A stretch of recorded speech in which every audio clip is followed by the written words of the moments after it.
Peggy 16.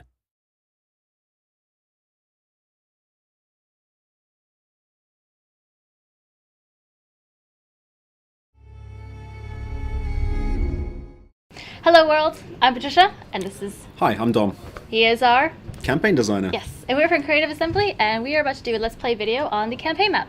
So, do you want to walk me through what we're going to see today? Yep, well, we're going to begin off just by showing you the front end and introducing you to the factions that we've been revealing over the past while. Sweet. I mean, this is the front end at the moment. May change a little before we release, but you get the idea. We have our factions, or our major faction groups up top here. In this case, we have Rome selected. You can see that we have the three families, the houses you can choose from. Cool.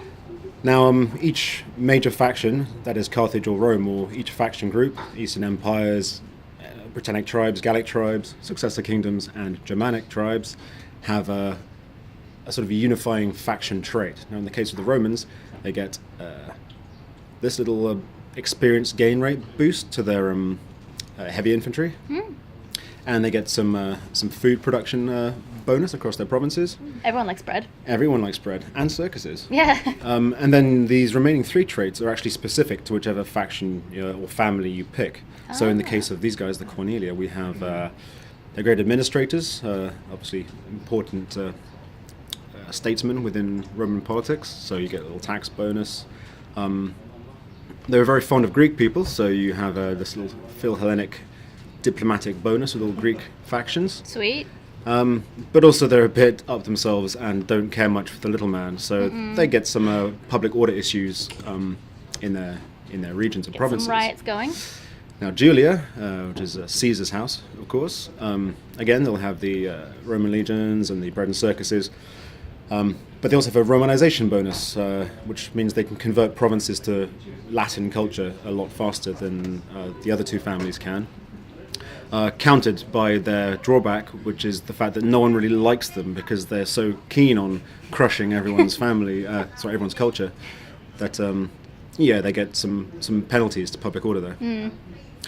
But they're also destroyers of barbarians. Obviously, Caesar was the guy who conquered Gaul. We thought we'd give them a little bit of a boost when conquering barbarian tribes, so that's their thing. Cool, very cool. And then Junia, a family which was I believe one of the founders of the Republic, one of the people who ousted the king and started the Republic back in the day, was from this family. And so they have this founding fathers trait, which gives them a little bit of a public order bonus when they are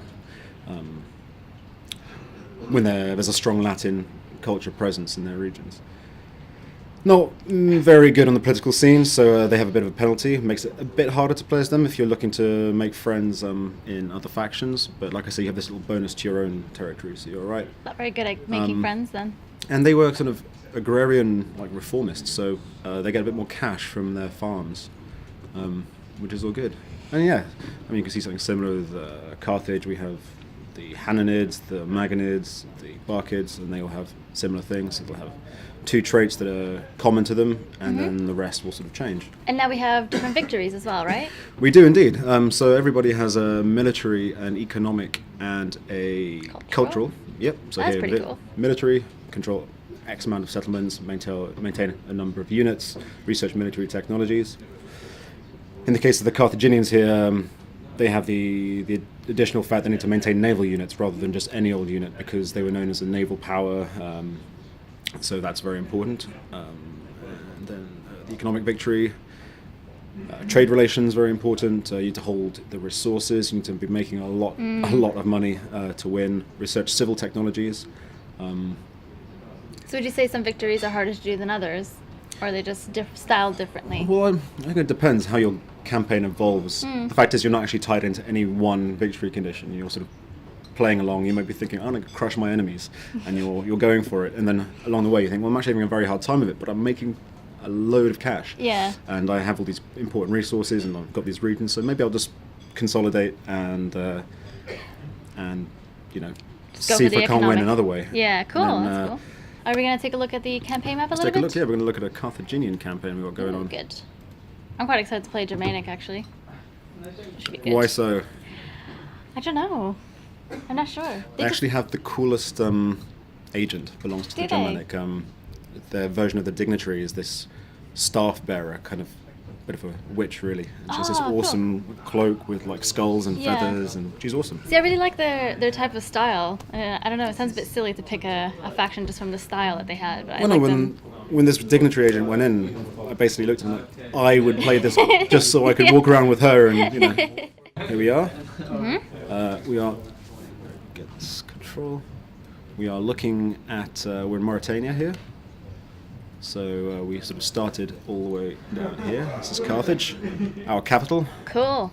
We also had a huge. colony here in Lilybaeum and Caralis, as well as a small colony all the way over in Kart Hadasht, which actually means Carthage as well, but we felt it might be confusing to have several cities with the same name. Yeah.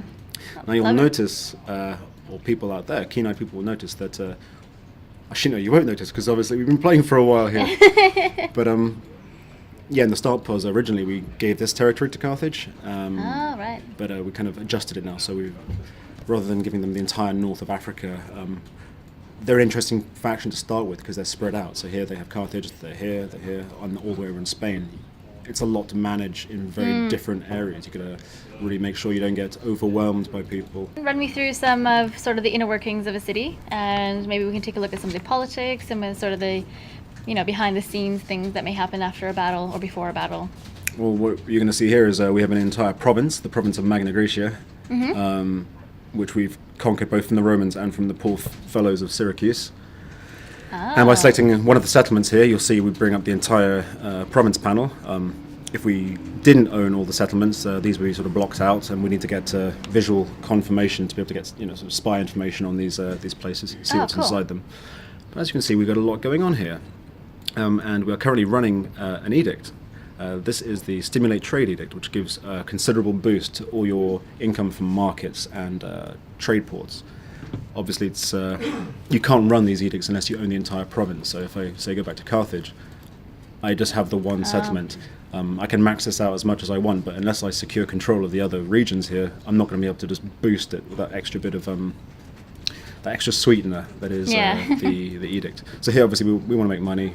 We've been trying to rake it in, prosecuting many wars. Yeah, you need money. You can't kill people without money. Always need that money. But what else we can do here? We can rally the mercenaries. Now, the Carthaginians were very much known for their use of mercenaries. Their civilian fighting force was not very good. Lots of their own citizens were fighting in the navy, but so if you want to add to your mercenary units, you can, when you have an entire province, go to rally mercenaries. Look at the little green. Everyone's Yeah. celebrating. Well, in this case, they're celebrating. That's a population buff. You can Okay. see there. If it's a military buff, it'll have red confetti. And cool. if you're making lots of money, then it'll be a Gold one. gold one. Yeah, so visual confirmation. You set off your edict. You get this confetti effect. You can see it across the map in other places as well, assuming other people are celebrating. But I think these guys cool. are caused to celebrate. Now you'll see here that the Etruscan League have actually kicked the Romans out of Rome, which is quite an unhistoric turn. Yeah. But hey, that's what this game's about. It's about creating the sandbox and exploring it. Making your own making history. your own history, or letting the AI sometimes create its own history for you. So here we are. We have the overview map, which I'm sure many of you have seen. I'm sorry, we don't care about unrest right now. What we care about is the map. Is the map. Yeah, many of you have seen this in the E3 video, of course. The world is huge. Massive. And see, these are all the people I know. It's actually quite tragic because, you look at this list. You see that Wow. Rome has been destroyed. Now there's lots of other people for us to kill, so it's not such a big deal. But look at all those people. Yeah. So we've done a bit of exploring. We've seen some ships around. You can see that we've got trade relations going on, and by trading with people further afield, you reveal more and more. As in Shogun 2, you have to encounter a faction before you can actually deal with them. Yeah. And you've made some enemies as well. Well, of course, not everyone is going to be on good terms. Like here, the Seleucids, for example, they have not much of a reason to like me. No. I'm dealing with their enemy. Sorry. You can see I've dealt with them in the past, so they have some goodwill. But when combined with the fact that I'm basically trading and being all pally with some of their worst enemies, Yeah. it doesn't add up very well. Are you going to try to rectify that, or are you just going to... Well, they're a bit far away for the moment. I'm sort of concentrating on this area here. Not a problem. The minute I start moving across, or if they survive and make their way across and start conquering, when we encounter each other, chances are it's going to start off very badly. And yeah, and as someone who is, on good terms with me, we have the Celtiki, or however you want to pronounce that. Cool. Well, thank you so much, Dom, for taking me through this, and I guess see you guys around. I'll see you soon. Thank you for watching.